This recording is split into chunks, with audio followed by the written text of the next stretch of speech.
They said my grandmother left me nothing, but the key they gave me unlocked something no one was supposed to find. The lawyer didn't look like he belonged at that orphanage. Too clean, too calm. And when he placed that old, rusted key in my hand, something inside me shifted. I didn't know why, but I knew my life was about to change. I had nothing left, no family, no home, just a past I couldn't escape. But that key? It felt like it was calling me somewhere hidden, waiting. Before we go on, tell me, where are you watching this from? Drop your location in the comments. I survived a war that was supposed to kill me, but the place that finally broke me was home. The nights were always the worst. Cold crept in through the thin metal walls of my truck long before the sun even thought about rising. Out here, yes, at the edge of a forgotten town in northern Wyoming, the wind didn't just blow, it howled, dragging dust and silence with it like something alive. I'd wake up gasping, heart hammering like I was still pinned behind a crumbling wall in Fallujah, ears ringing with sounds that weren't there anymore. Except they were. In my head, they never stopped. I sat up too fast, knocking my shoulder against the door. Pain shot down my arm, sharp and real, grounding me just enough to remember where I was. Not Iraq, not the desert, not the chaos, just an old man in a rusted pickup truck. Easy, easy, I muttered to no one. But I wasn't alone. A low, steady breath came from the passenger seat. Shadow lifted his head slowly, his dark eyes finding me even in the dim light. He didn't bark. He never barked when I woke like that. Just watched me. Steady, calm, like he was waiting for me to come back from somewhere far away. "I'm all right," I whispered, though my hands were still shaking. He didn't believe me. I could tell. Shadow pushed himself up, stepped across the seat, and pressed his weight against me. Warm, solid, real.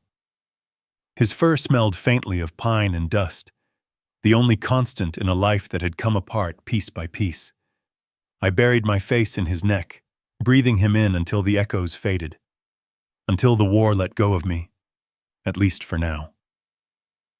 "Yeah, you're right," I said quietly. "Still here." Outside, the world was gray and empty. A gas station down the road flickered with a dying neon sign. No one came this far out unless they had nowhere else to be. That made two of us. I reached over to the dashboard and checked the time. 4:12 a.m. Didn't matter. Sleep wasn't coming back. It never did. I grabbed my jacket from the back seat, stiff with wear, and stepped out into the biting air. Gravel crunched under my boots. The sky stretched wide and colorless above me. The kind of empty that made you feel smaller than you already were. Shadow jumped down beside me without a sound. We stood there for a while, just breathing. No traffic, no voices, no past. For a moment, it almost felt peaceful. Almost. Then a sound cut through the distance. Faint at first, but unmistakable. A helicopter. Far off, maybe miles away. Just a routine patrol, probably. Nothing unusual. But my body didn't care. My chest tightened instantly. My vision narrowed. The air felt thinner, like I couldn't pull enough of it in. My hands curled into fists without asking me first. Not here, not again. I dropped to one knee before I even realized I was moving. "Down!" I barked, voice raw and sharp. Shadow didn't hesitate. He pressed close, staying low, but his eyes never left me. Not the sky, not the sound. Me. The rotor noise faded slowly, swallowed by distance. But the damage was done. My pulse thundered in my ears long after the sky went quiet again. I stayed there, kneeling in the dirt, until my breathing steadied, until I could remember I wasn't that man anymore. Except, sometimes I still was. I exhaled hard and pushed myself back up. "Damn it," I muttered, running a hand over my face. Shadow nudged my arm gently. "I know," I said. "I know." He didn't judge, didn't look away, didn't tell me I was broken. That was more than I could say for anyone else. I hadn't spoken to my son in over a year. Last time we talked, when I'd slammed a door so hard it cracked the frame. I don't even remember what started it. Something small. It was always something small. He had that look in his eyes again. The one that said he didn't recognize me anymore. "Dad, you need help," he'd said. What he meant was, "You're not the man you used to be." He was right. But that didn't make it easier to hear. I leaned against the side of the truck, the cold metal seeping through my jacket. The town behind me was still asleep. Or maybe it just didn't care enough to wake up. Didn't matter. No one was coming. No one ever did. Except him. I glanced down at Shadow. He was watching the road now, ears twitching at every distant sound, always alert, always ready. "Funny, isn't it?" I said, voice low. "You're the only one who stayed." His tail gave a slow, much quiet thump against the gravel. That was enough. We moved through the morning the same way we always did. I poured some water into a dented bowl. He ate first, always him first. Didn't matter how little I had left. Didn't matter how bad things got. He never went hungry. I leaned against the hood, chewing on a stale piece of bread, watching the sky lighten just enough to reveal the mountains in the distance. Jagged, silent, unmoving, like they'd been there forever, like they didn't care who came or went beneath them. "Maybe that's the trick," I said quietly. "Just stay." Shadow looked at me again, and for a second, I almost believed I could. But the truth sat heavier than the cold in my bones. I hadn't stayed anywhere in a long time. Not in a house, not in a family, not even in my own head. I was just passing through, and a man who survived everything that was supposed to end him, only to lose everything that mattered after. I ran a hand over Shadow's back, feeling the strength in him, the quiet loyalty that never wavered. "Guess it's just us, huh?" He didn't move away. Didn't need to. Out here, at the edge of nowhere, with nothing left but an old truck and a dog who refused to leave. That was the closest thing to home I had, and I didn't even know how long it would last. By mid-morning, the wind had died down, leaving the world in that strange kind of silence that feels heavier than noise, the kind that presses in on you if you stand still too long. I didn't like standing still. "Come on," I muttered, grabbing my jacket. "Let's keep moving." Shadow was already on his feet. We headed toward the gas station down the road, the only place within walking distance that still pretended to be part of the living world. The gravel crunched beneath our boots as we made our way over. The neon sign buzzed faintly overhead, flickering like it couldn't quite decide if it wanted to stay alive. Inside, the smell of burnt coffee and old grease hung in the air. The clerk barely looked up when we walked in. I grabbed a cheap cup of coffee and a stale sandwich wrapped in plastic that had probably been sitting there longer than I had. Paid in cash. No questions. No conversation. That's how I liked it. Or at least, that's what I told myself. Shadow stayed close to my side, eyes scanning the room the way he always did. Calm, but aware. He noticed things before I did these days. That wasn't always the case. When we stepped back outside, the weak sunlight barely cutting through the cold, I leaned against the side of the building, sipping the bitter coffee, trying to ignore the dull ache behind my eyes. That's when I saw him. An old sedan pulled into the lot, slow and deliberate, like the driver wasn't in a hurry or didn't belong here. The engine cut off, and for a moment, nothing happened. Then the door opened.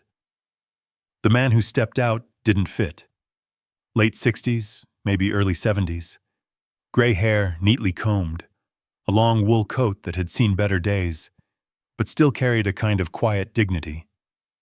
He stood there for a second, looking around like he was making sure this was the place, like he was looking for someone. My grip tightened slightly on the coffee cup. "Don't," I muttered under my breath. "Keep walking." But I didn't move. Shadow didn't either. The man spotted me, and then he started walking straight in my direction. Every instinct in me tensed. Strangers didn't come looking for men like me. Not unless they wanted something, or knew something. Shadow's posture shifted subtly. Not aggressive, but alert. "Easy," I said quietly, though I wasn't sure if I meant him or myself. The man stopped a few feet away. Up close, his face was lined, worn by time, but his eyes were sharp, observant, the kind of eyes that missed very little. "Mr. Ethan Brooks?" he asked. I didn't answer right away. Hearing my name, my full name, spoken like that, it felt strange, like something pulled from a life I hadn't lived in years. "Depends who's asking," I said finally. He gave a small nod, like he expected that. "My name is William Collins," he said. I'm an attorney." That word alone was enough to make my stomach tighten. Attorney? I hadn't had much use for those in a long time. "I'm not interested in anything you're selling," I said flatly. "I'm not here to sell you anything," he replied calmly. He reached into his coat and pulled out a worn leather folder. "I'm here because of your grandmother." That stopped me. Just for a second.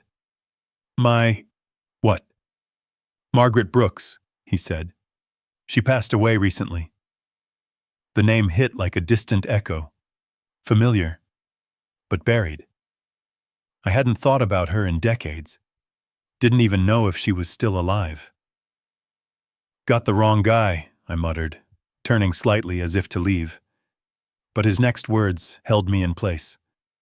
"She left something behind," he said. "And by law, it belongs to you." Silence stretched between us. The wind picked up just enough to carry dust across the ground. I looked back at him slowly. "I don't have anything," I said, "and I'm not looking for it." He studied me for a moment, not judging, just seeing. "I believe that," he said quietly. "But this isn't about what you have. It's about what was left for you." I almost laughed. "Yeah?" "Let me guess," I said. "Debt?" A faint, almost knowing smile crossed his face. "Something like that." Of course it was. That's how life worked. You don't get handed anything, unless it comes with a weight attached. "What kind of debt?"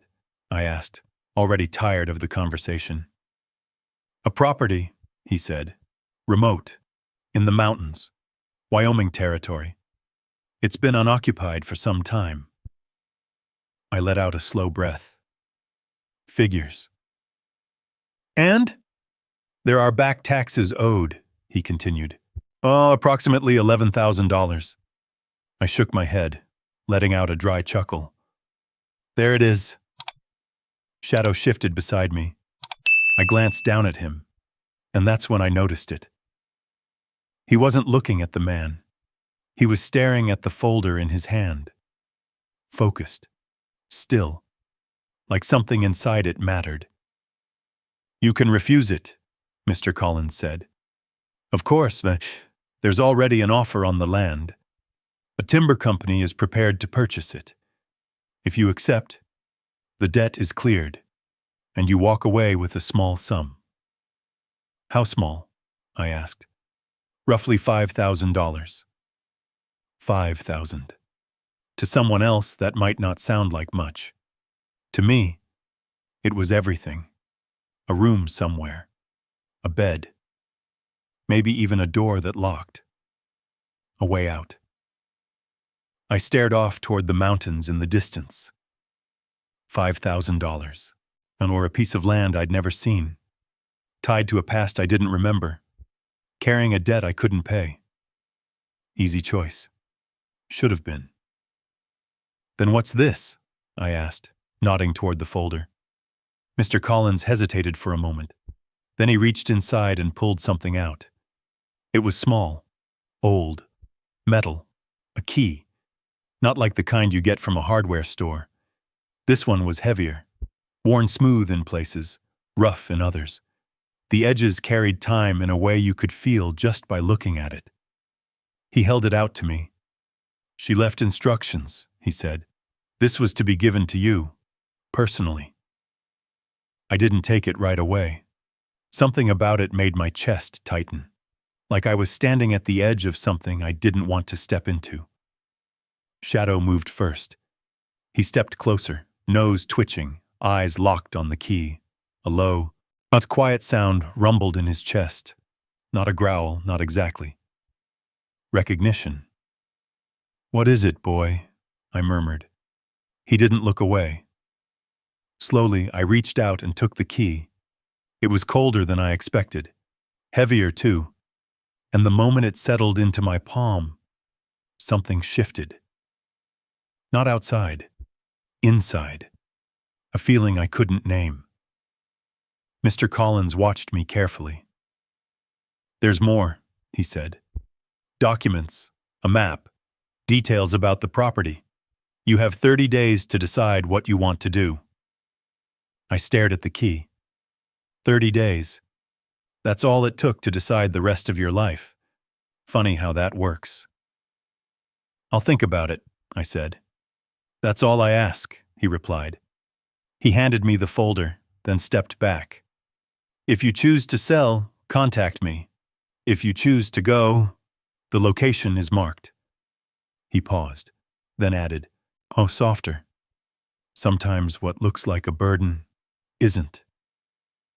I didn't respond. Didn't trust myself to. He nodded once and then turned and walked back to his car. No pressure, no persuasion. Just left. The engine started, and a moment later, he was gone. Just like that. Leaving me standing there, with a key in my hand, and a decision I hadn't asked for. I looked down at Shadow. He was still watching the key. Still focused. "You feel that too?" I asked quietly. His ears twitched. That was enough. I closed my hand around the cold metal. $5,000. Or something else. Something I didn't understand yet. The wind picked up again, carrying the faint scent of pine from somewhere far beyond the road. I didn't know why. But for the first time in a long while, I didn't feel completely empty. Just unsure. And that was somehow worse. I didn't move for a long time after the lawyer drove off. The wind came and went. A truck passed somewhere in the distance. The world kept doing what it always did, moving forward like nothing mattered. But I stood there, stuck. The key sat heavy in my palm. $5,000. Or something else. I turned it over slowly between my fingers, watching the dull metal catch the weak morning light. It didn't look like much, just an old piece of iron, worn down by time. But it didn't feel like nothing. Shadow let out a quiet breath beside me. "You think I should go?" I asked. He didn't answer. He never did. But he stepped closer, his shoulder brushing against my leg, eyes still fixed on the key. That was the closest thing to an answer I was going to get. When I sighed and shoved the key into my jacket pocket, pulling the folder out with my other hand. The paper inside was stiff, official. Deeds, maps, numbers that didn't mean much to me. Except one. $11,000. I let out a low whistle. "Yeah, that's about right." I flipped through the pages until I found the map. A red circle marked a piece of land deep in the mountains. No nearby towns, no main roads, just forest, ridges, and a thin dirt trail cutting through it like a scar. Remote didn't even begin to cover it. I could sell it, call the lawyer, sign the papers, walk away with enough money to maybe get off the road for a while. A room, a bed, a door. Simple, safe, smart. I stared at the map a little longer, then folded it back up. "Yeah," I muttered. "That's the smart move." Shadow didn't move. I glanced down at him, but he was still watching me. Not the road, not the sky. Me, like he was waiting. I looked away first. "Don't start that," I said under my breath. "You don't get a say in this." He tilted his head slightly. I almost laughed. "Yeah, well, doesn't matter what you think. We need that money." That part was true. We were down to what? Maybe a couple hundred left? Gas, food, repairs, everything cost something. And I didn't have much left to give. $5,000 wasn't a fortune, but it was enough to breathe again. Enough to stop waking up in a freezing truck every night. Enough to not feel like I was hanging off the edge all the time. I leaned back against the wall of the gas station, closing my eyes. "Take the deal," I whispered to myself. That's what anyone else would do. That's what my son would tell me to do. Oh, if he was still talking to me. My phone buzzed suddenly in my pocket. The sound startled me more than it should have. I pulled it out, staring at the screen. His name. For a second, I just looked at it. Didn't answer. Didn't move. Shadow's ears perked up slightly. "Yeah, I know," I muttered. The phone kept buzzing. I finally swiped to answer. "Yeah." A pause on the other end. Then his voice. Tight. Careful. "Dad?" I closed my eyes. "Haven't heard that in a while." Another pause. "Are you all right?" I almost laughed at that. "Define all right." He didn't respond right away. "I heard from Aunt Lisa," he said finally. "She said someone came looking for you. A lawyer." I glanced at the folder in my hand. "Yeah. And?" "And nothing," I said. "Just some old property. It's not worth anything." "That's good," he replied quickly. Too quickly. "You don't need more problems right now." There it was. Not concern. Not really. Just distance. "I'm fine," I said. "Been fine." "That's not what I said I'm fine." Silence. The kind that stretches. The kind that says more than words ever could. "Dad," he started again, softer this time. "You don't have to keep doing this alone." My jaw tightened. I'm not alone. I looked down at Shadow. He looked back up at me. "I've got everything I need." Another long pause. "All right," he said quietly. "Just be careful." The line clicked. Call ended. I stared at the screen for a moment longer before slipping the phone back into my pocket. Same conversation. Different day. Nothing changed. I let out a slow breath. "Guess that settles it," I muttered. $5,000. No more freezing nights. No more running. I pushed off the wall and headed back toward the truck. Shadow followed, but slower this time. Reluctant. I could feel it. "Come on," I said. "We're done here."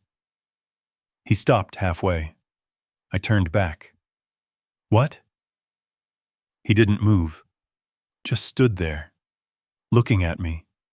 Then, slowly, he stepped forward again, but his eyes flicked toward my jacket pocket, toward the key. Something twisted in my chest. I didn't like it. Didn't like what it meant. I opened the truck door and climbed in, tossing the folder onto the passenger seat. The engine turned over with a rough cough before settling into its usual uneven rhythm. I gripped the steering wheel. "This is the right move," I said out loud. Shadow jumped in beside me. Sat down, still watching. I shifted the truck into gear. Started to pull out. And then I stopped. The tires crunched against the gravel as I hit the brakes. My hands tightened on the wheel. Damn it. I sat there, engine idling, staring out at the empty road ahead. $5,000. Or something else. Something I didn't understand. Something Shadow seemed to. I exhaled slowly, then reached into my jacket and pulled the key back out. Held it in my hand again. Cold, heavy, real. "This doesn't make any sense," I muttered.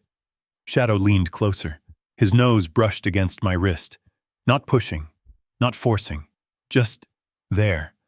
I looked at him, really looked. "You're not gonna let this go, are you?" His tail gave a single, slow thump against the seat. I let out a quiet, humorless chuckle. "Figures." I leaned back, staring up through the cracked windshield at the pale sky. For the first time in a long time, I had a choice. Not something handed to me. Not something forced on me. A real choice. Walk away. Or go see what was waiting out there. My chest tightened again. But not from fear this time. Something else. Something unfamiliar. I turned the key over once more in my hand, then made a decision. "All right," I said quietly. Shadow's ears lifted. "We go take a look." The words hung in the air for a moment, then settled. Final. I shifted the truck back into park, reached for the folder, and unfolded the map again. The red circle didn't look any closer than it had before. Still far. Still unknown. Still risky, but now, it wasn't just a burden. It was a direction. I traced the road with my finger. "Gonna be a long drive," I murmured. Shadow lay down slowly. But his eyes never left me. Calm now. Certain. Like he'd known this was coming all along. I started the engine again. This time, I didn't stop. The truck rolled forward, gravel kicking up behind us as we pulled onto the road, away from the only place that had felt like something close to stable, towards something I couldn't see yet. Didn't understand, but couldn't ignore anymore. For better or worse. We were going. The road out of town didn't look like much. Just a thin strip of cracked asphalt stretching into the distance, cutting through dry fields and low hills like it had been forgotten years ago. No traffic. No signs. Just open land and sky. The kind of road that didn't lead anywhere good. Or maybe anywhere at all. I kept both hands tight on the wheel, eyes locked ahead. The engine rattled under the hood, protesting every mile we asked of it. But it kept going. So did we. Shadow sat upright in the passenger seat, steady as always. He didn't look at me this time. He watched the road, watched everything, like he knew something I didn't. The first hour passed in silence, then 2. The land began to change. Flat fields gave way to rolling hills. The color shifted from dull gray to patches of green and brown. Trees started to appear, first scattered, then thicker, until the road narrowed and the forest began to close in around us. Pine. I could smell it through the cracked window, sharp, clean, alive. I hadn't noticed how dead everything had felt before. I adjusted my grip on the wheel, shifting slightly in my seat. "Still got time to turn around," I muttered. Shadow didn't react. Of course he didn't. The sun climbed higher, But the deeper we drove, the darker it seemed to get. The trees blocked out more and more of the sky, their branches stretching overhead like they were trying to swallow the road whole. The map sat unfolded on the dashboard, edges fluttering slightly with the breeze. One red circle. Still a long way off. A low thumping sound echoed faintly in the distance. I froze. My fingers tightened instantly around the wheel. There it was again. Rhythmic. Deep. My chest constricted before I could stop it. Rotor blades. No, no, no, no! I slammed my foot on the brake. The truck skidded slightly on the loose gravel as the pavement gave way to dirt. The sound grew louder for a moment, then shifted direction, fading off to the east. Just a helicopter, just passing by. But my body didn't know that. Didn't care. But my breathing turned shallow, fast. My vision narrowed. The trees around me blurred into something else. Something older, harsher. Dust, smoke, voices shouting in a language I couldn't understand anymore. Down! I snapped, ducking instinctively, one hand coming off the wheel. Shadow moved instantly, but not how I expected. Instead of dropping low, he lunged toward me. His weight hit my shoulder, pushing me back into the seat, hard enough to knock the air out of my lungs. His paws pressed against my chest, his face inches from mine. Not aggressive, focused, grounding. Hey! I gasped, trying to push him off, but he held firm. His eyes locked onto mine, sharp, clear, present. Not the war, not the past. Here, now. My breathing hitched, then slowed, then steadied. The sound of the helicopter was gone, completely gone. But all that was left was the quiet hum of the engine and the wind moving through the trees. I blinked. Once. Twice. The forest came back into focus. The road. The truck. Shadow. Still there. Still holding me in place. All right. All right. I rasped, my voice rough. I'm back. He didn't move right away. Just watched me. Waiting. Making sure. After a few seconds, he slowly eased off, settling back into his seat. Like nothing had happened. I let out a long breath, my hands shaking slightly as I ran them over my face. Damn it, I whispered. I hated that. Hated how fast it could take me, how easy it was to lose control. I glanced over at him. You didn't have to do that. He blinked slowly, didn't look away. I shook my head, a faint, tired smile pulling at the corner of my mouth. Yeah, guess you did. I reached over and resting my hand briefly on his neck. Warm, steady, real. Thanks. We sat there for a moment longer before I shifted the truck back into gear.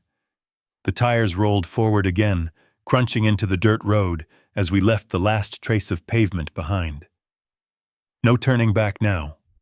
The path narrowed even more, twisting between dense trees and uneven ground.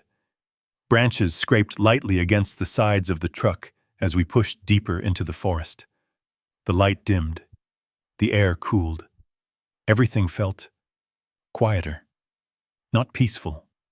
Not exactly. Just distant. Like the world we came from had been left behind. I checked the map again. We were close now. Closer than I expected. Couple more miles, I said. Shadow's ears perked slightly. He was alert again. Not tense. Just ready. The road dipped suddenly, then curved sharply around a ridge, while the truck bounced hard over a patch of uneven ground, the suspension groaning under the strain. Easy, easy, I muttered, easing off the gas. The trees began to thin. Not much. Just enough. And then the forest opened. A clearing. Wide. Quiet. Untouched. I slowed the truck to a crawl as we rolled forward. The grass was overgrown, swaying gently in the wind. Wildflowers dotted the field in patches of faded color. The air smelled richer here. Earth, wood, something old, something waiting. At the far end of the clearing, I saw it. The cabin. Small, crooked, half swallowed by time. The roof sagged in the middle. One side of the porch leaned like it had given up years ago. The windows were dark, empty, like eyes that hadn't seen light in a long time. The place looked abandoned, forgotten, just like me, and I brought the truck to a stop. The engine idled for a moment, then I turned it off. Silence settled over everything, heavy, complete. I didn't move, didn't reach for the door, just sat there staring. "This is it," I said quietly. Shadow didn't answer, but I could feel the shift in him. His body stiffened slightly. His gaze locked onto the cabin, focused, alert, different. I followed his eyes. "What is it?"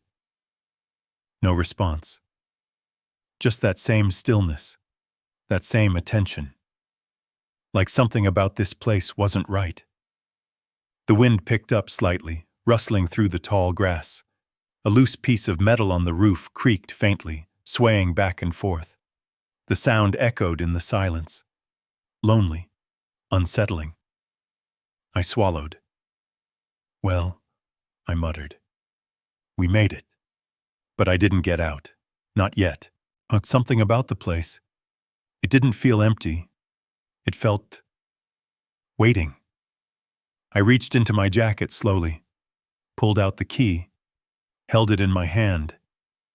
It felt heavier now, colder, like it knew where we were, like it belonged here.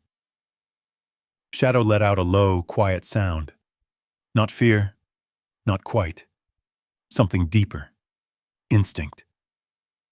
I looked at him, then back at the cabin. "Guess we're about to find out," I said. But even as I reached for the door, I knew. This wasn't just a piece of land, and whatever waited inside that house had been waiting for a long time. I opened the truck door slowly. The hinges creaked louder than they should have in the still air, like the sound didn't belong here. My boots hit the ground, sinking slightly into the soft, uneven earth. The smell hit me first, old wood, damp soil, and something faintly metallic beneath it all. Shadow jumped down beside me, but he didn't move forward. Not yet.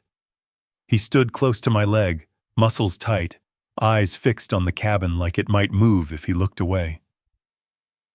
"Yeah, I feel it too," I murmured. The clearing stretched around us, wide and quiet. No birds, no insects, just wind brushing through tall grass and the distant creak of the cabin settling into itself. I took a step forward, then another. The grass brushed against my jeans, whispering softly with each movement. The closer I got, the more details came into focus. The front porch sagged on the left side, boards warped and split. The railing had collapsed entirely, leaving only jagged posts behind. One of the windows hung slightly open, its glass clouded with dirt and age. It looked worse up close. Much worse. "This is what $11,000 gets you," I muttered under my breath. Shadow followed, but slower. Every few steps, he paused, listening, sniffing the air, scanning the edges of the clearing, like he expected something to come out of the trees. I reached the base of the porch and stopped. Up close, the wood looked fragile. Rot had eaten into the edges, leaving dark stains that spread like old wounds. I tested it with my boot. The board groaned, but held. "Guess it'll do," I said. I stepped up. The sound echoed louder than it should have.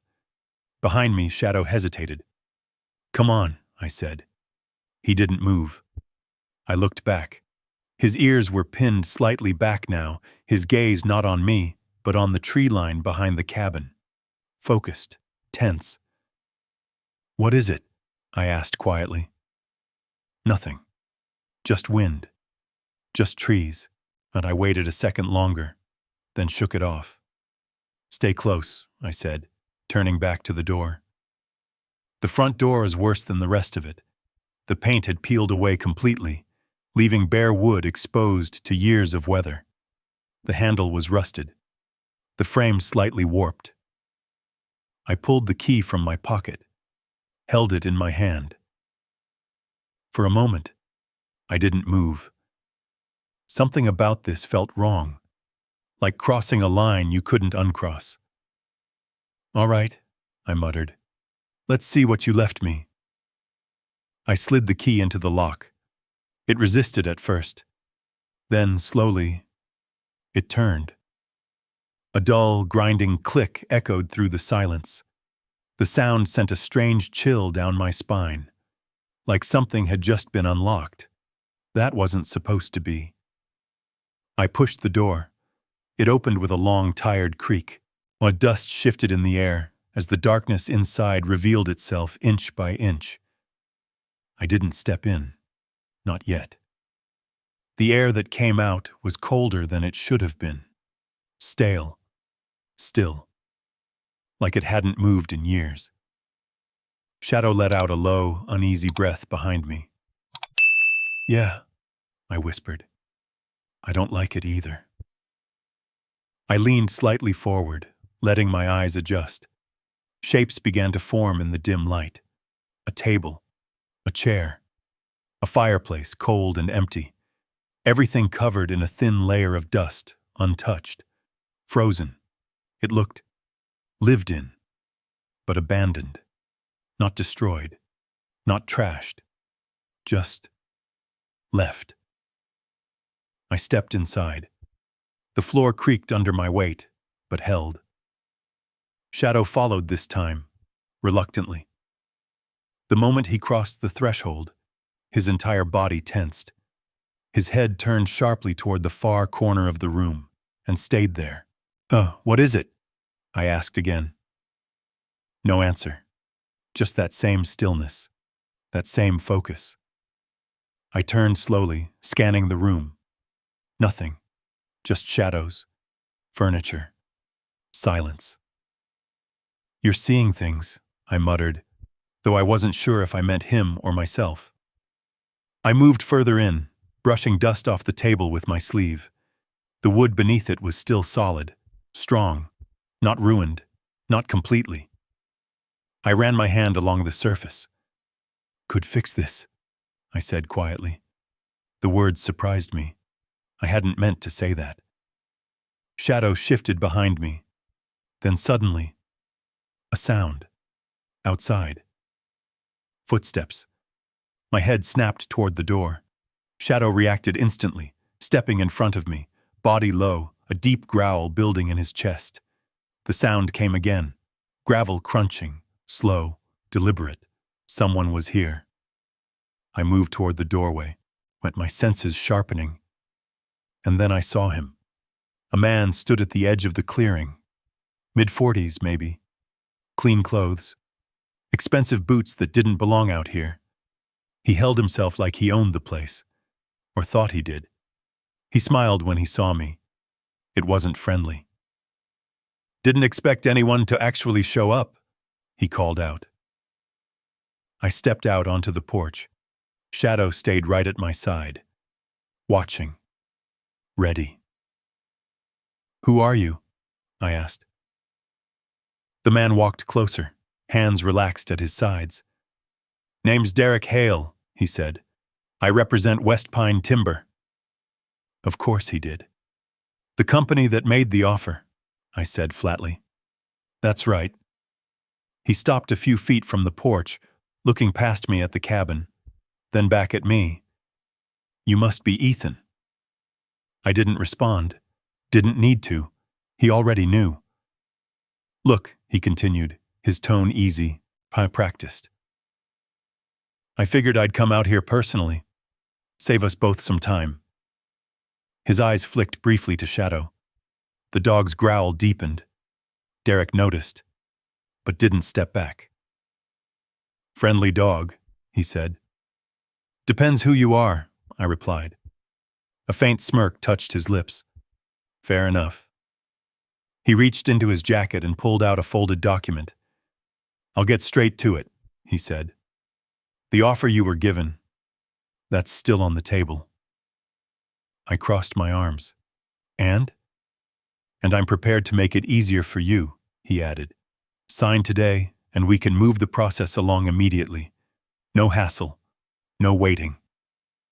His eyes locked onto mine. You walk away with cash in your pocket. No debt, no trouble. Simple, clean, exactly what I needed.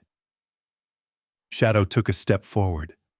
His growl turned sharp, different, warning. Derek's eyes flicked down to him again. For the first time, something changed. Just a flicker. Unease. You might want to keep him back, Derek said lightly. He's fine where he is, I replied. Shadow didn't move, didn't blink, didn't break eye contact. Derek shifted slightly, adjusting his stance. You know, he said, glancing back at the cabin, this place isn't worth the trouble. Needs more work than it's worth. You'd be better off taking the deal. I followed his gaze. The broken roof, the warped boards, the silence. He was right. Objectively, he was right. I could take the money, walk away, never look back. Derek looked back at me. $5,000, he said, for something you don't even want. I didn't answer. Because part of me did want it, didn't understand why. But I felt it, like something pulling me. Shadow let out another low sound, louder this time.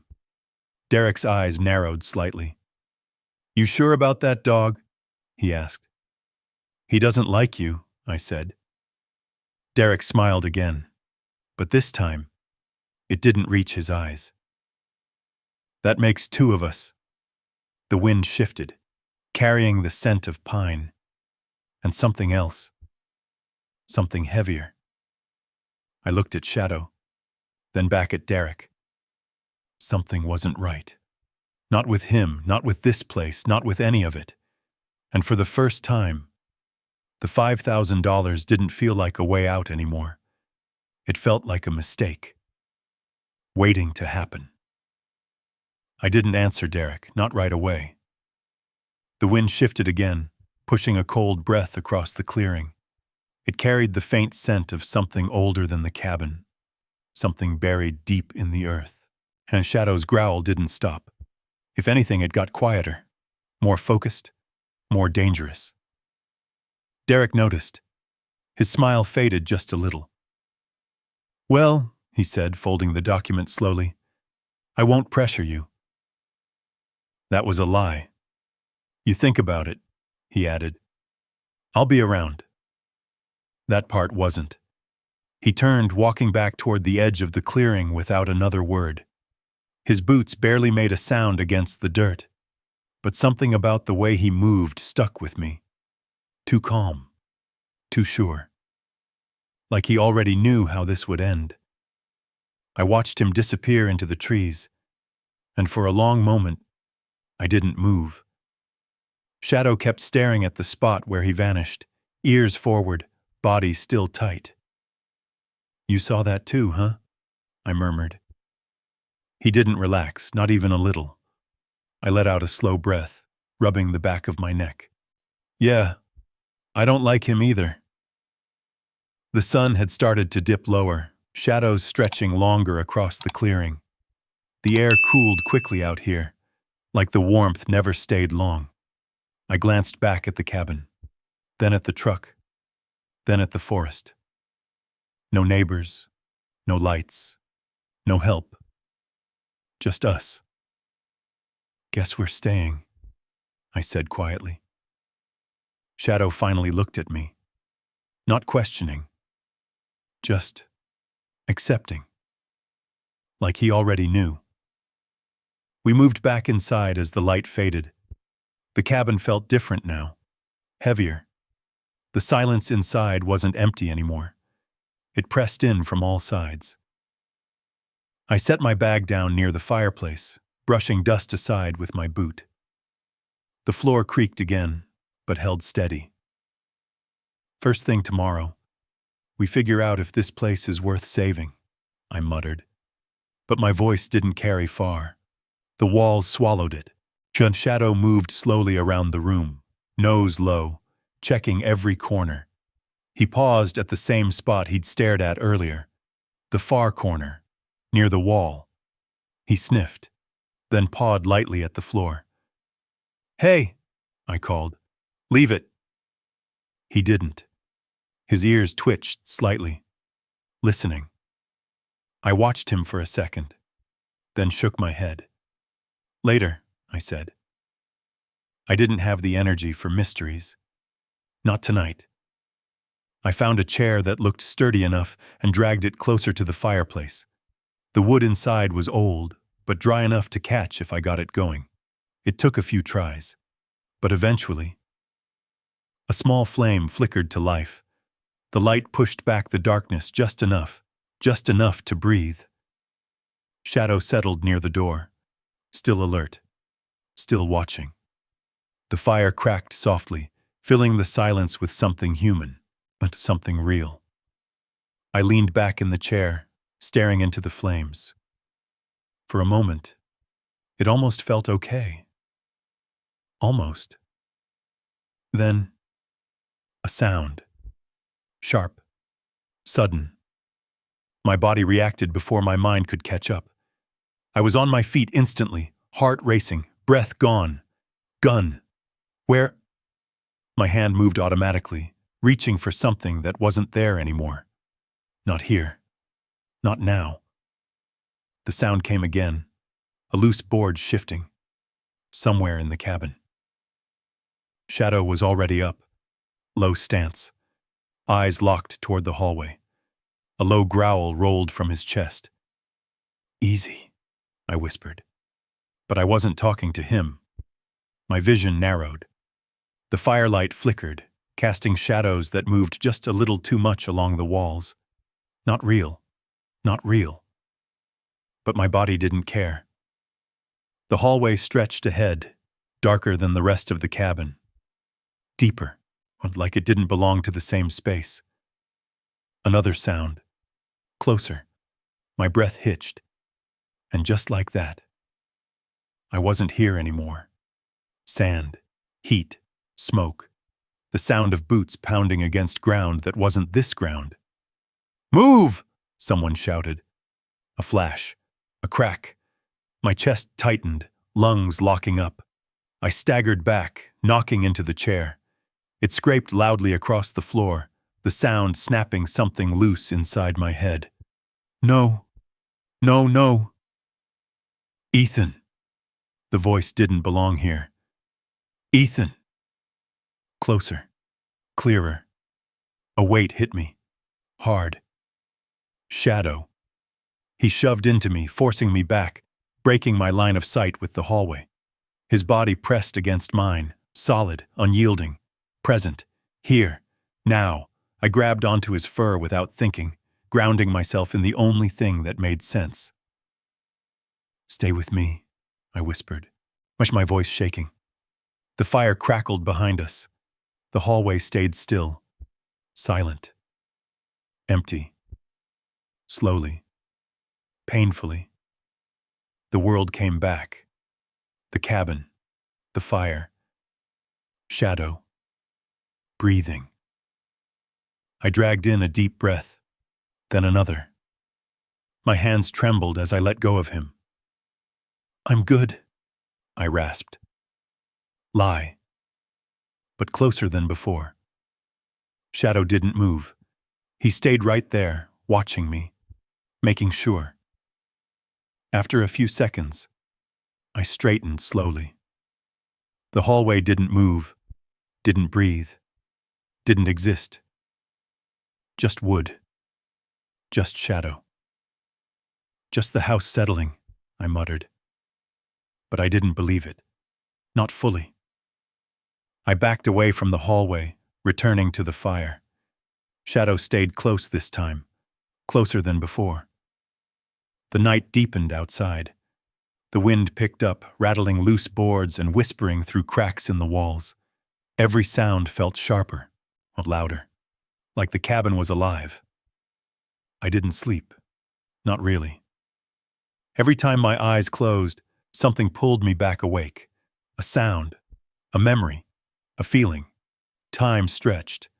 The fire burned low, then lower. At some point, I must have drifted. Because when I opened my eyes again, the sky outside the window had turned pale. Morning.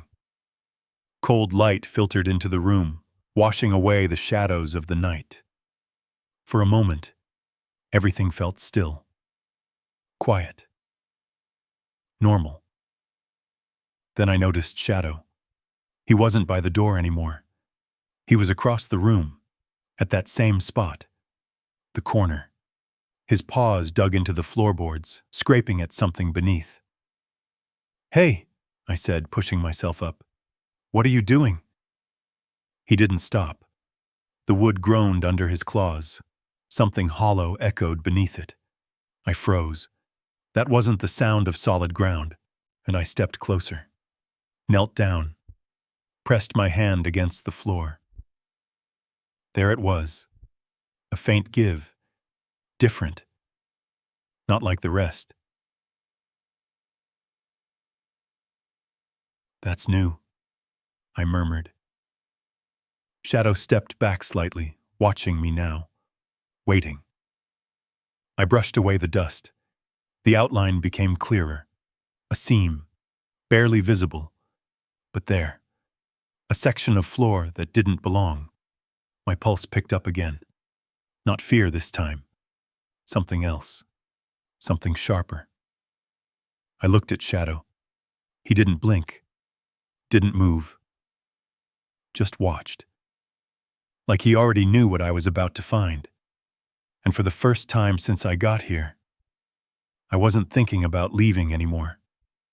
I was thinking about what was hidden, right beneath my feet. I pressed down harder. The wood shifted just enough to confirm it. This wasn't part of the original floor. Someone had put it here, on purpose. But I leaned back slightly, scanning the room. Everything else looked untouched. Dust-covered, abandoned, forgotten. But this was different. Cleaner, more precise. "All right," I muttered. Shadow stood just behind me, watching closely. Not tense like before. Not afraid. Focused. Like this was the reason we came. I ran my fingers along the edges of the seam again until I found a small notch, barely visible unless you knew where to look. A handle. Or something like one. I hooked my fingers under it and pulled. At first, nothing. Then, a creak. Low. Resistant. The board lifted slowly, releasing a stale breath of air from below. Cold, dry, old. I coughed lightly, waving the dust away as the opening widened. A narrow compartment, not deep, but deliberate. Inside was a metal box. Military issue, and I knew it the second I saw it. The color, the shape, the wear, green, scratched, solid. My chest tightened slightly, not from fear, recognition. "Yeah," I whispered. "I've seen you before." Shadow stepped closer, lowering his head to sniff near the opening. His ears stayed alert, but he didn't growl. No warning this time, just attention. I reached in slowly and pulled the box out, heavier than it looked. I set it on the floor in front of me. There was no lock, just two clasps. My hands paused over them. For a moment, I didn't open it. Because something about this felt like a line, a point you couldn't come back from once you crossed it.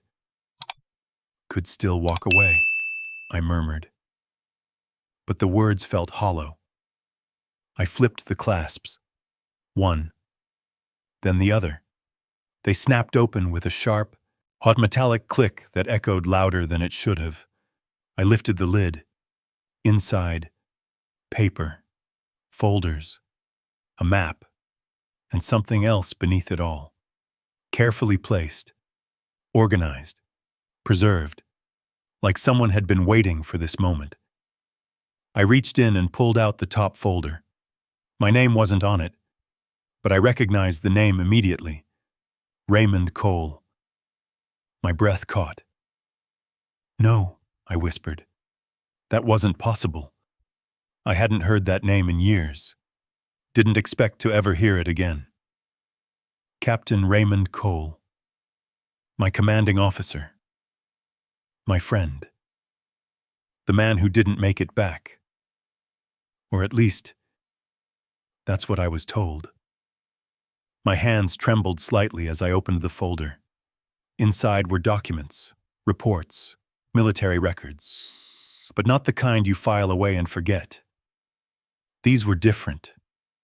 Redacted sections and handwritten notes in the margins, coordinates, dates.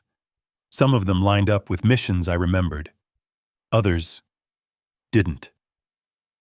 Why would this be here? I muttered. Shadow shifted slightly beside me. I barely noticed. My focus was locked onto the pages. There was a photograph tucked between them. I pulled it free. It showed a group of soldiers. Desert background. Sun high overhead. Dust everywhere. I recognized every face, except one, standing slightly behind the others, half-shadowed, watching. My stomach tightened. I didn't remember him, but something about him felt familiar, like a memory I couldn't quite reach. I flipped the photo over, a date, and a short note. Not all missions end when they say they do. I froze. The air in the room felt heavier, thicker. I set the photo down slowly and reached for the map. Tom unfolded it. It showed this region, the mountains, the forest, and one marked location. Here, right here, the cabin. Circled, but not labeled. No explanation, just a mark, like a destination or a warning. Shadow, I whispered. He looked at me, then at the map, then back at me. I swallowed hard. Why would he mark this place? The answer didn't come, but the feeling did. This wasn't random. This wasn't coincidence. This place had something to do with him, with everything. I reached deeper into the box. There was one more item at the bottom, a sealed envelope, old, but intact. My hands hesitated again. Then, I opened it. Inside was a single letter, handwritten. The moment I saw the first line, my chest tightened, because I recognized the handwriting, even after all these years. Ethan, well, if you're reading this, it means I ran out of time. My vision blurred slightly. I blinked hard, forcing myself to keep going. I know what they told you. I know what you believe, but I didn't die that day. The room felt like it tilted. No, I whispered. That's not possible.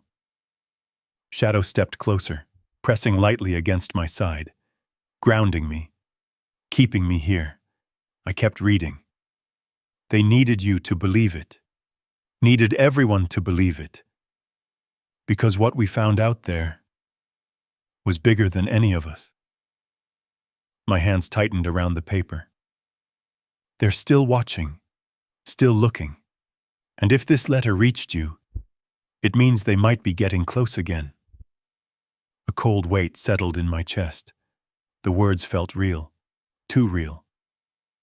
You were never abandoned, Ethan. Not by me, not by them. Was everything that happened to keep you alive. I stopped. My breath caught.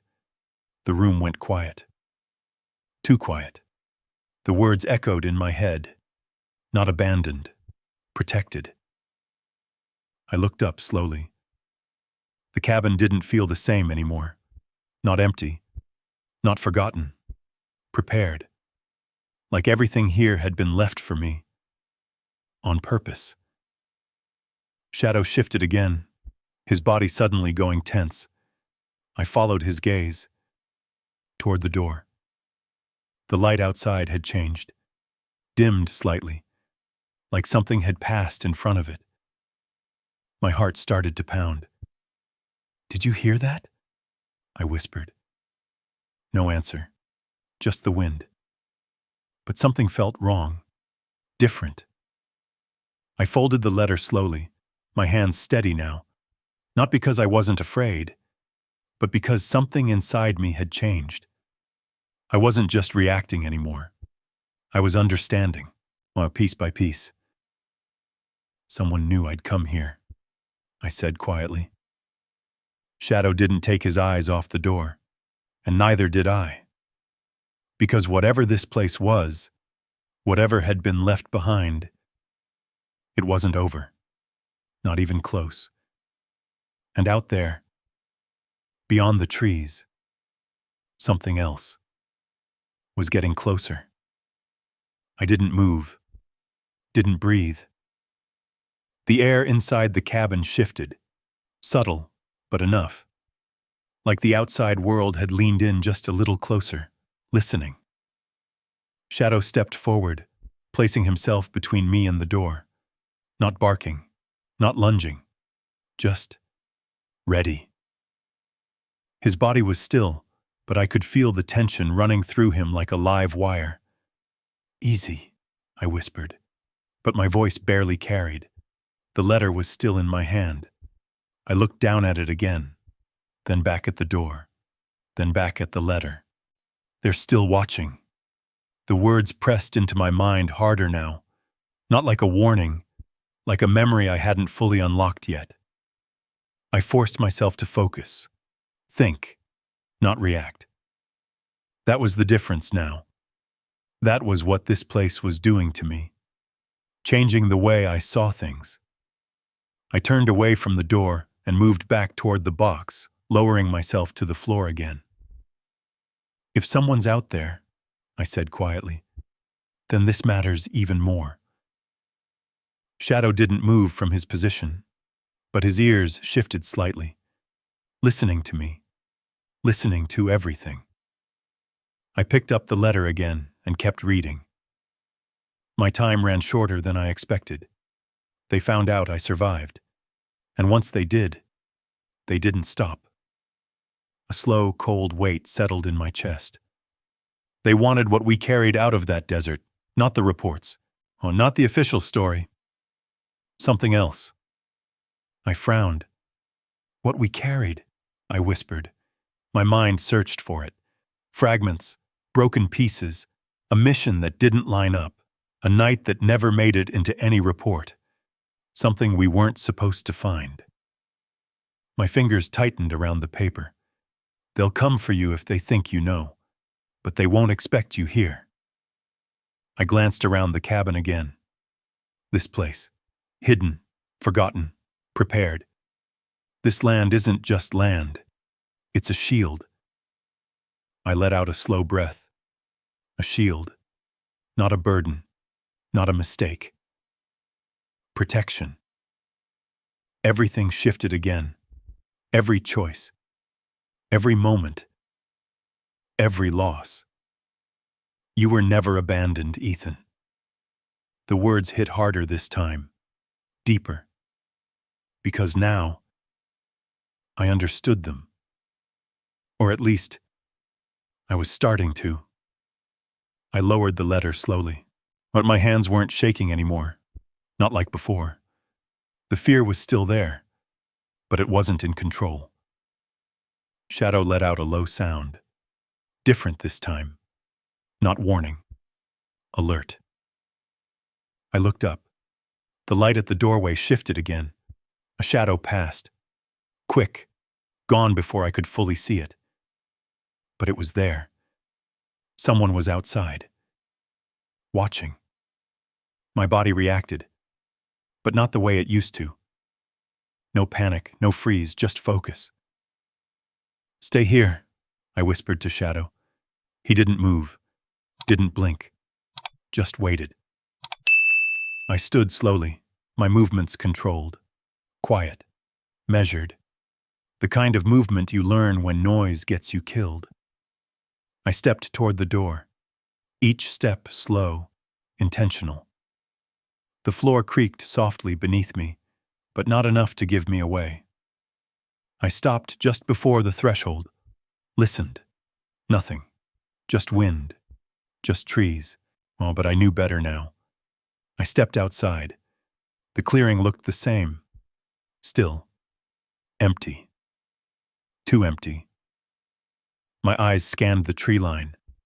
Left. Right. Nothing moved. But the feeling didn't leave. Someone had been here. Recently. I walked a few steps forward, boots pressing into the soft earth. Then I saw it. Tracks. Faint. But fresh. Not mine. Not from yesterday. These were new. Heading toward the trees. Then circling. Watching. Waiting. My jaw tightened. He wasn't just passing through, I muttered. Derek. Or someone with him. Either way. This wasn't over. Shadow stepped out beside me now, nose low, following the scent trail. His posture changed again. Not defensive. Hunting. He moved a few feet forward, then stopped. Looked back at me, then toward the forest, like he was asking. Not yet, I said. Oh, we weren't ready. Not yet. I turned back toward the cabin, toward the letter, toward the truth that was still unfolding, inside. I closed the door behind us. This time, I slid the bolt across. It didn't feel like enough, but it was something. I knelt back down beside the box, picking up the remaining documents. There were more notes, more coordinates, more names. Some crossed out, some circled. Some I recognized, others I didn't. A network, a pattern, something bigger than one mission, bigger than one man. They were tracking something, I whispered. Shadow settled beside me now, still alert, still listening. I picked up one final page. Short, handwritten. If they find this place, don't run. They expect that. Stand your ground. You have everything you need. Trust the dog. I froze. Then slowly, I looked at Shadow. He stared back at me, calm, steady, like he'd been waiting for that line. I let out a quiet breath. Guess that settles it, I murmured. Whatever this was, whatever had started years ago, it wasn't finished. And somehow, I was part of it, not by choice, but by design. I folded the letter carefully and placed it back in the box. Not hidden, not buried, ready. Because now I understood something I didn't before. This wasn't just about survival anymore. It was about truth. And whatever Derek was after, whatever those men out there were looking for, it was here. In this place. Under this roof, waiting. Just like the cabin had been. Just like the letter. Just like everything Raymond left behind. I stood slowly, looking around the room. It didn't feel broken anymore. It didn't feel abandoned. It felt like a line had been drawn, and I had just stepped across it. "All right," I said quietly, my voice steady now, clear. "We're not leaving." Shadow didn't react. Didn't need to. He already knew. Because for the first time since I lost everything, I wasn't just trying to survive. I was ready to stand. And whatever came out of those trees next would find us waiting. The silence didn't break right away. That was the worst part. It stretched, pressed, made every second feel longer than it should. I stood in the middle of the cabin, listening. Shadow didn't move, didn't shift. His eyes stayed locked on the door, then a sound. Not loud, not sudden, just there. A branch snapping. Somewhere beyond the clearing. Shadow's ears snapped forward, his body lowered slightly. Ready, as I didn't reach for a weapon this time. Didn't panic. I just moved. Slow. Controlled. I stepped closer to the window, keeping to the side where the light wouldn't catch me. The glass was clouded, but I could still see enough. The tree line. Still. Then. Movement. A figure stepped out. Derek. But he wasn't alone this time. 2 more men followed behind him. They didn't bother hiding. Didn't pretend. They walked into the clearing like they owned it. Like this place already belonged to them. My jaw tightened. "They came back," I muttered. Shadow let out a low growl. Deeper than before. Not warning. Not uncertainty. This was different. This was recognition. I watched them spread out slightly, scanning the area. Not random. Trained. They weren't just here to talk. Derek stopped a few feet from the porch again. And this time his smile was gone. "Ethan," he called out. His voice carried easily through the still air. "I think we're past pretending." I didn't answer. Not yet. I stepped back from the window and moved toward the center of the room. Shadow stayed close. Closer than ever.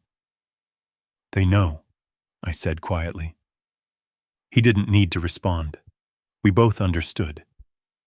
I picked up the metal box and set it on the table. Opened. Visible. If they were here for it, they weren't leaving without trying. The knock came next. Firm, slow, deliberate, 3 times. I walked to the door, paused, then opened it. Derek stood there, hands at his sides, relaxed. But his eyes were sharp, focused. Behind him, the 2 men spread slightly apart, watching everything. Watching Shadow. Watching me. "Took you long enough," Derek said. "Oh, I was busy," I replied. His gaze flicked past me into the cabin, then landed on the box. There it was. The shift. Subtle, but real. "That's it, isn't it?" he said. I didn't answer. Didn't need to. He stepped closer to the porch. Shadow moved instantly, placing himself between us. A deep, controlled growl filled the space. Derek stopped. For the first time, he respected the distance. "Easy," he said lightly, though his eyes never left the dog. "We're all on the same side here." "No," I said flatly. "We're not." The air tightened. The men behind him shifted slightly. Not aggressive, but ready. Derek sighed, like this was all an inconvenience. "You found the box," he said. "That saves me time." "You already knew it was here," I replied. He didn't deny it. "Of course I did," he said. "That land, that cabin, yes, it wasn't random." I felt it again. That confirmation. Everything Raymond wrote. Everything he warned me about. It was real. Derek took another step closer. Shadow's growl deepened. "Careful," I said quietly. Derek stopped again. "Smart." "I'm not here to fight you, Ethan," he said. "I'm here to help you understand." "Then start talking," I replied. He studied me for a moment, then nodded slightly. "You think your family abandoned you," he said. "That they gave up on you." My chest tightened. Old pain. Still there. Still sharp. "That's what you were supposed to believe, Phil," he continued. I didn't move, didn't react. But inside, something shifted. He saw it. Of course he did. "They were warned," Derek said. "Told to stay away. Told to cut ties." "By who?" I asked. He smiled faintly. "Oh, by people who knew what you were connected to." My hands curled into fists. "Raymond Cole," I said. Derek's eyes flickered. Just for a second. "You've been reading," he said. "That's not an answer." "No," he admitted. "But it's part of it." The wind picked up slightly, rustling through the trees behind him. The two men shifted again, scanning the edges of the clearing, watching, always watching. "You weren't the target back then," Derek continued. "You were collateral." The word hit harder than it should have. Collateral. Disposable. Forgettable. "No," I said quietly. "I was there." He nodded. "Exactly." Silence settled again. Heavy. "You walked out of something you weren't supposed to," he said. "And someone made sure you stayed alive." Raymond. It all pointed back to him. "What do you want?" I asked. Derek's gaze dropped briefly to the box again, then back to me. "What's inside that box? Doesn't belong buried out here," he said. "It belongs with people who know what to do with it." "And that's you?" I asked. He smiled again, but it didn't feel right. "That's not important." "It is to me." Shadow stepped forward slightly, not attacking, just holding the line. Derek exhaled slowly. "You don't understand what you're sitting on," he said. "That information, those records, they connect things people would rather keep buried." I figured that much. "Then you also know what happens if the wrong people get it." I held his gaze. "Maybe you're the wrong people." The two men behind him shifted again. Closer this time. Derek raised a hand slightly. They stopped. "Let's not do this the hard way," he said. That's up to you," I replied. The silence stretched again. Longer this time. More dangerous. Shadow didn't break eye contact. Didn't back down. Derek studied him for a moment, then looked back at me.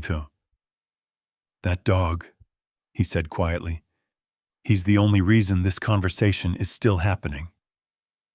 I didn't respond, because he wasn't wrong. Shadow had already changed everything. Derek took a step back. Slow. Measured. "Think about it," he said. "You're out here alone. No backup. No protection." He glanced at the trees, then back at me. "Not really." A chill ran down my spine, because I understood what he meant. There were more. Out there. Watching. Waiting. Derek turned, started walking back toward the tree line. The two men followed. But before he disappeared into the forest, he stopped, looked back. You don't have much time," he said. "Others will come." Then he was gone, just like that. The clearing fell silent again, but it wasn't the same silence. This one felt temporary, like the calm before something worse. I closed the door slowly, locked it, turned back toward the cabin. Shadow stayed close, closer than ever. "They're not done," I said. He didn't respond. Didn't need to. I looked at the box, at the letters, at everything Raymond left behind, then back at the door. "They're coming back," I said quietly. And this time, we wouldn't just be waiting. We'd be ready. The words settled into the cabin like something solid. Not hope, not fear, something sharper. Purpose. I stood still for a moment, listening to the quiet after Derek left. It didn't feel like silence anymore. No, it felt like space. Space we didn't have much of. "They'll come back with more," I said. Shadow didn't move, but his posture shifted. Forward. Focused. Ready. I looked around the cabin again. Not broken. Not abandoned. A position. A line. Raymond hadn't left this place behind. He'd prepared it. I moved to the window, scanning the tree line again. Nothing moved. No shapes. No shadows out of place, but that didn't mean anything. "They're out there," I muttered. Shadow turned slightly, nose lifting into the air. Tracking. Remembering. Good. I stepped away from the window and grabbed the map from the table. Spread it out again, this time really studying it. The markings weren't random. Lines connected points, small notes in the margins, barely visible. Paths, sightlines, positions.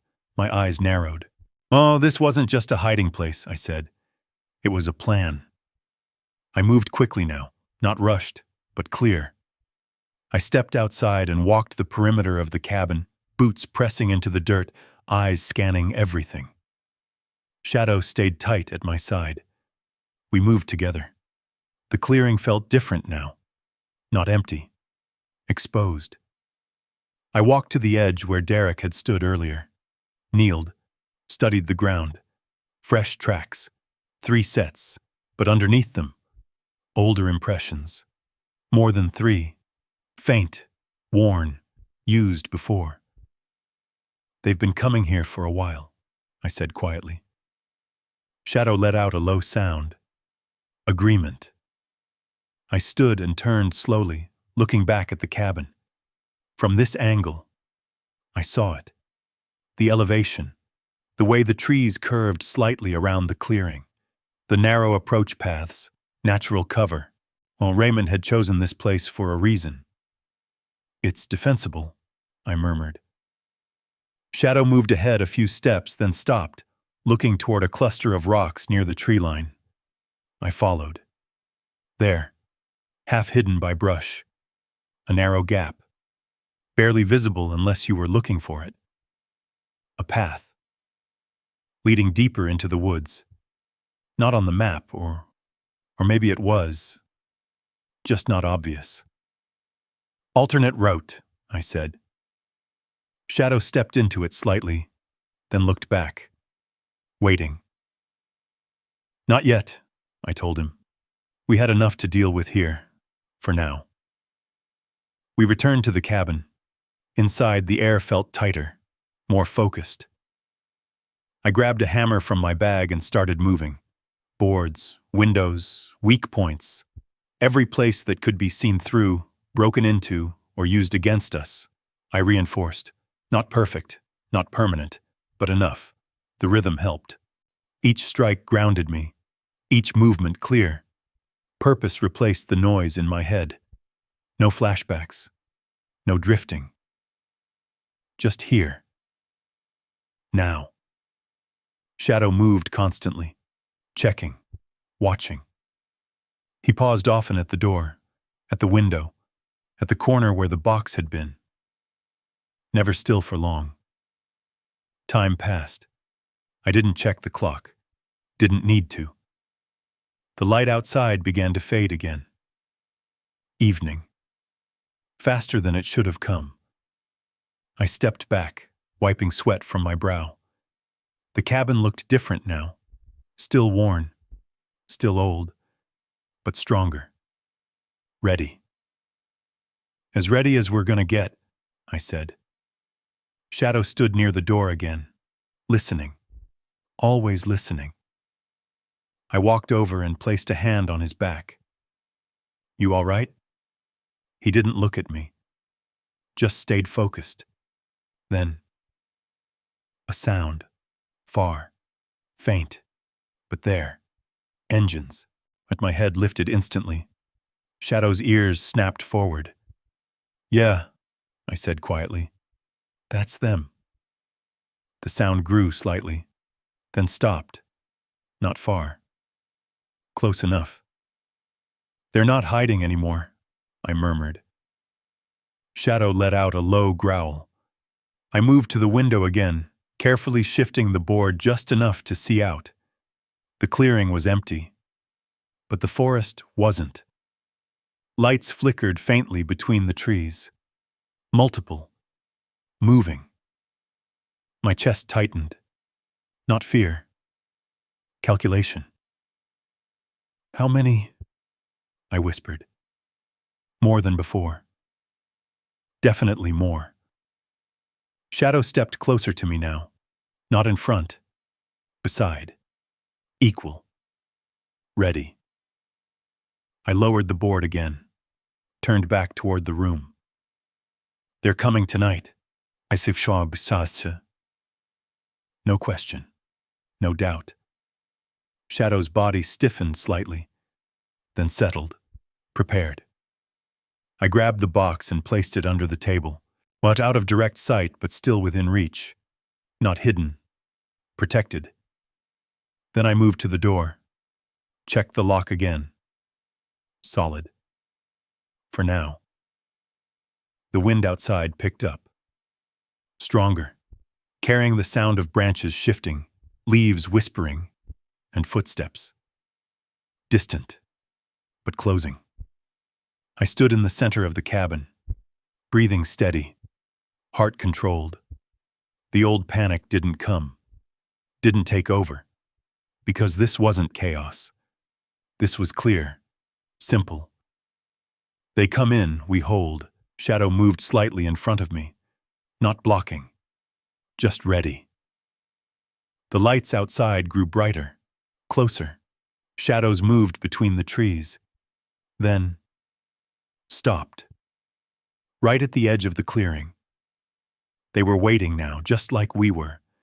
The air thickened, time stretched. No one moved, no one spoke.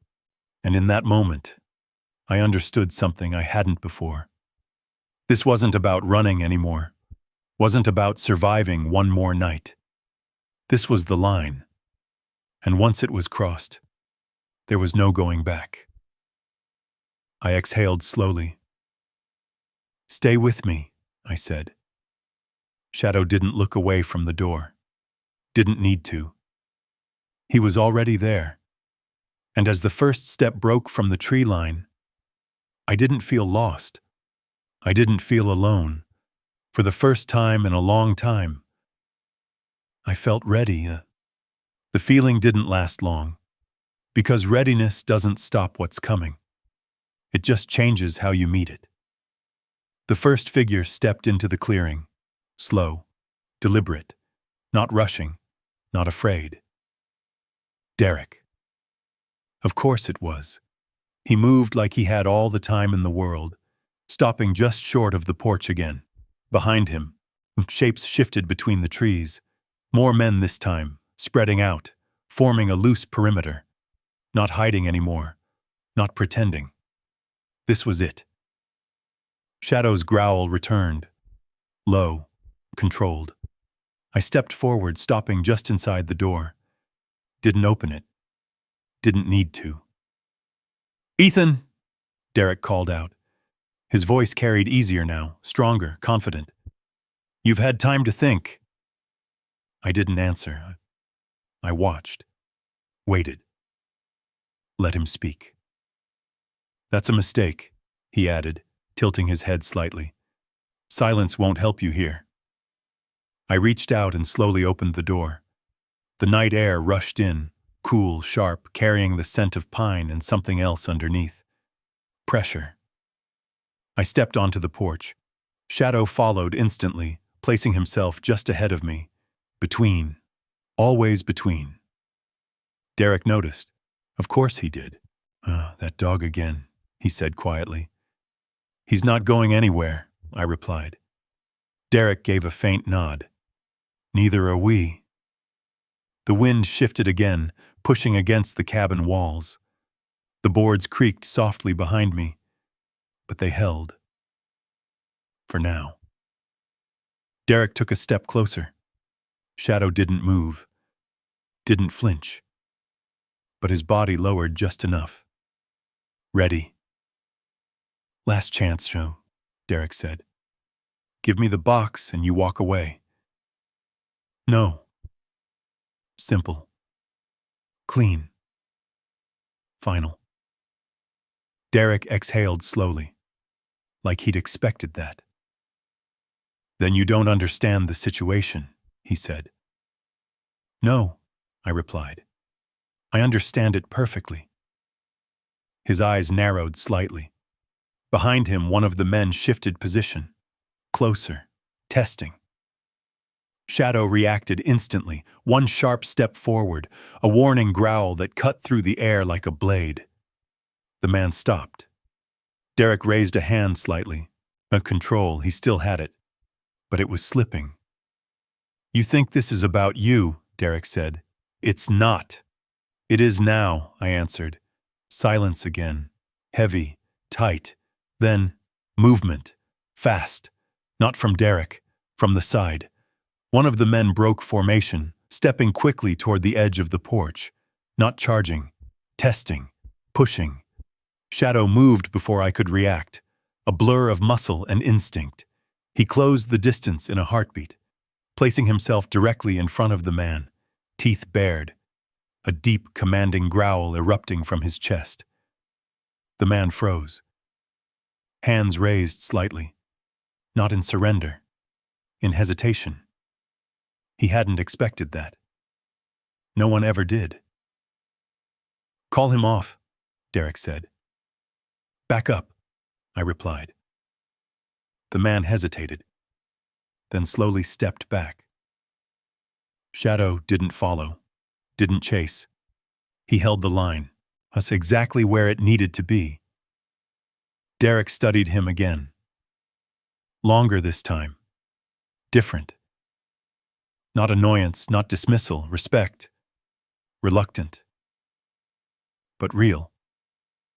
He's trained, Derek said quietly. Not by you, I replied. A faint smile touched his lips. No, he admitted. Not by me. The tension didn't break. It shifted. Tightened. More men moved into view now, stepping just enough into the clearing to make their presence known. 5, 6, maybe more behind them. Too many. Even for this place. Even for this plan. I felt it. The edge. The point where control starts to slip. Shadow felt it too. His body stayed low. Still. But I could feel the energy building in him. Waiting. Ready to move. Ready to protect. Always protect. Ethan, Derek said again. His voice lower now. This doesn't have to go further. It already has, I said. The wind died suddenly. Just for a moment. The entire clearing went still. Then, a sound. From behind the cabin. Sharp. Unexpected. Everyone turned, including me. Shadow didn't. He stayed facing forward, guarding. But his ears shifted. Tracking. Another sound. Closer. Behind us. Derek frowned slightly. That was new. That wasn't part of his plan. Did you bring more people? I asked. No, he said. And for the first time, I believed him. The men behind him shifted uneasily, looking around, recalculating. Something had changed. something none of us expected. The sound came again, a heavy thud, then another. From the backside of the cabin. Shadow moved instantly this time. He broke from his position and sprinted around the side of the house. "Oh, Shadow!" I called. But he didn't stop, didn't hesitate. He was already gone. I moved after him without thinking, around the corner, and froze. The ground behind the cabin had shifted, collapsed slightly near the rocks, exposing something underneath. Wood. Reinforced. Hidden. A second entrance. A structure beneath the cabin. Raymond's final lair. Shadow stood at the edge of it, barking now, loud, sharp, urgent. Not warning, calling. I stepped closer, kneeled, brushed away loose dirt. There it was. A hatch. Solid, sealed, real. Behind me I heard movement. Derek's voice, closer now. "What is that?" he demanded. I didn't answer, because now everything made sense. The map, the notes, the warning. This land isn't just land. It was never about the cabin. It was about what was under it. And I looked at Shadow. He looked back. Eyes clear, certain, like he'd been leading me here all along. I placed my hand on the hatch. Cold, heavy, important. Behind me, the footsteps stopped. Everyone watching, waiting. And for the first time since this started, they weren't in control anymore. I was. Because whatever was hidden down there was the reason all of this happened. The reason Raymond stayed alive. The reason my life fell apart. And now, the reason they were here. I exhaled slowly, then looked back at Derek. "You wanted what's in the box," I said. I tapped the hatch lightly. "This is what you should have been looking for." His expression changed, completely. And in that moment, I knew. We weren't at the end of this. We were just getting to the truth. No one spoke. Not me. Not Derek. Not the men behind him. The clearing held its breath. Even the wind seemed to stop. All eyes were on the hatch, on what had been hidden beneath years of dirt, wood, and silence. I kept my hand on it, felt the weight of it, felt the years it had been waiting. Shadow stood at my side now, no longer barking, still, focused, ready. Derek stepped closer, careful this time, measured, like he understood something had shifted. "What is that?" he asked again. His voice wasn't confident anymore. It was tight, controlled. I looked at him, then back at the hatch. "Insurance, so," I said. The word hung in the air. Simple. But it changed everything. Derek's jaw tightened. "You don't even know what's down there," he said. "I know enough." And I did. Not every detail, not every piece, but enough to understand what Raymond had done. He hadn't just hidden information. He had built a final line, a place where truth couldn't be erased, a place where someone like me would eventually stand. I shifted my grip and pulled. The hatch resisted at first. Then, with a deep grinding sound, it moved. Dust fell away as the seal broke. Cold air rushed up from below, cleaner than it should have been. Maintained, prepared. I lifted it open. Darkness stared back at me.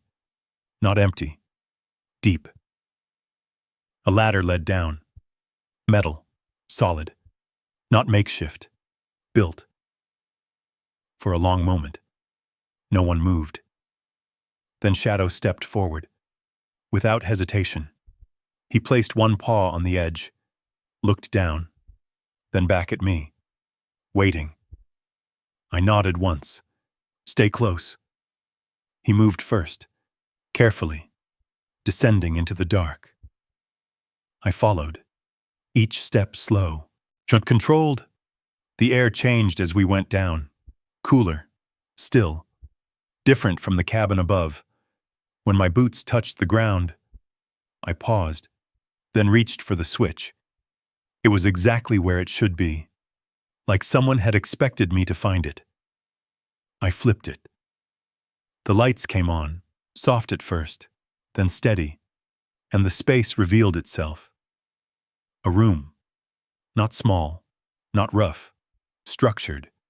Reinforced walls, shelving units, equipment, everything organized, everything intentional. Shadow moved ahead, scanning the space. Not afraid, just aware. I stepped forward slowly, taking it in. This was never about hiding, I said quietly. It was about preserving. On the far wall, more files, more records, locked cabinets, and in the center, a desk, clean, uncovered, waiting. I approached it. There was one item placed on top, on a recorder. Old, but functional. Beside it, a final note. My name, Ethan Brooks. I stared at it for a long moment, then picked it up, opened it. Ethan, if you made it this far, then I was right about you. I swallowed hard. The words hit deeper than anything before. You always find your way back to the truth, even when it breaks you first. I closed my eyes for a second, let that settle, then kept reading. They'll come for what's down here, but they won't understand it, not the way you will. I looked around the room again, at everything Raymond had left behind. This isn't just evidence. It's protection. For you. For everyone they tried to silence. My chest tightened. Not with fear, with something else. Clarity.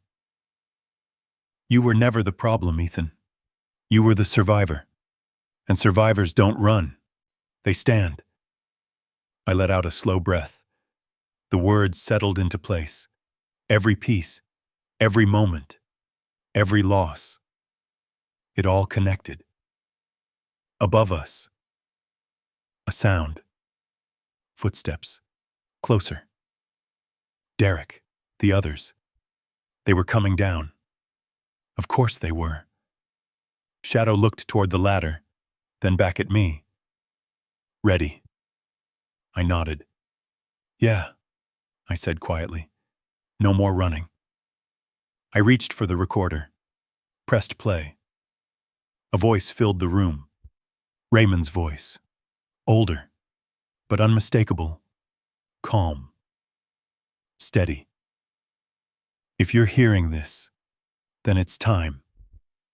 The sound carried upward, into the cabin, into the clearing, into everything. Footsteps stopped above us. Derek's voice echoed faintly. What did you do? I didn't answer. I didn't need to. Because now, it wasn't about him anymore. It wasn't about them. It was about what had been hidden, us, and what was finally coming to light. I looked at Shadow. He stood beside me, calm, steady, unshaken, like he had been from the very beginning, like he had always known where this would end. I reached down, resting my hand on his back. Guess this is it, I said. He didn't move, didn't look away, just stayed, like he always had. And for the first time, the word came back to me. Not the old meaning, not the one I lost. A new one. Stronger. Clearer. Home. Not the house I lost. Not the life that broke. This place, this moment. This line I chose to stand on. I looked around the room one last time, at everything that had been waiting, at everything that had led me here, then back at the ladder, at the men above, at whatever came next. And I didn't feel lost anymore. I didn't feel abandoned, and I didn't feel broken. I felt whole. "Let them come," I said quietly. Shadow stayed at my side. The lights hummed softly around us. The recorder kept playing, and somewhere above, the world kept moving. But down here, in the place that had been waiting all along, I finally understood. I didn't lose everything. I was led here, on purpose. And this time, I wasn't leaving. If this story meant something to you, I want to hear from you. Drop a simple 1 in the comments if you believe Ethan made the right choice. Or type 0 if you think he should have walked away. No long message needed, just a number. And if you've ever felt lost, but still found a reason to stand your ground, tell me where you're watching from. I read every single comment. Don't forget to hit subscribe, because the next story might hit even closer to home. Stay with us.